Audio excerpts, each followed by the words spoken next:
विठ्ठलपंत आणि रुक्मिणीची चारही पोरं तेजाळ, पण ही धाकटी मुक्ता ही म्हणजे वीजच जणू.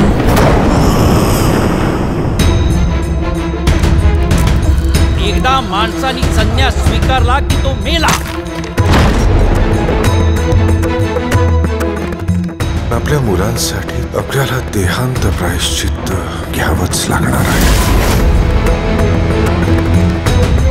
या धर्मसभेत उभं राहण्याची तरी या कार्ट्यांची पात्रता आहे का? महापापातून या पोरांचा जन्म झालाय.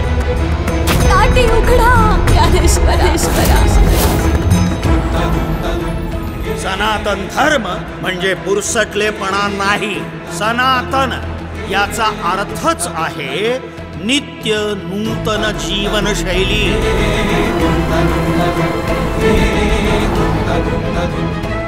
यम यम मतमिदम नित्यमनुतिष्ठन्ति मानवा श्रद्धावंतो न सूयंतो मुच्यन्ते तेपि कर्मभिः. अर्थात जो मनुष्य अगाध श्रद्धेने भगवंताला शरण जातो तो कर्मबंधातून मुक्त होतो, म्हणजेच पापातूनही मुक्त होईलच ना.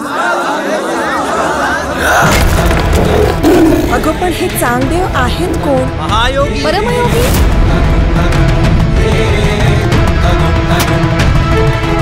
बोलवा उद्या न्यायसभा.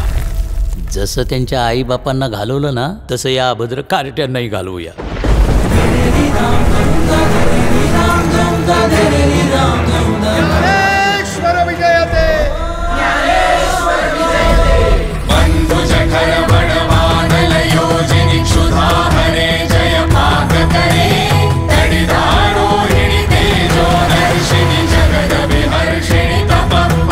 ज्याला देवाचा अखंड सहवास आहे त्याचा अहंकार अजून कसा गेला नाही?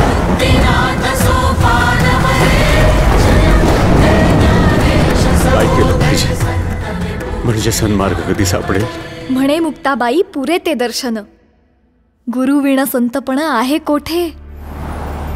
ये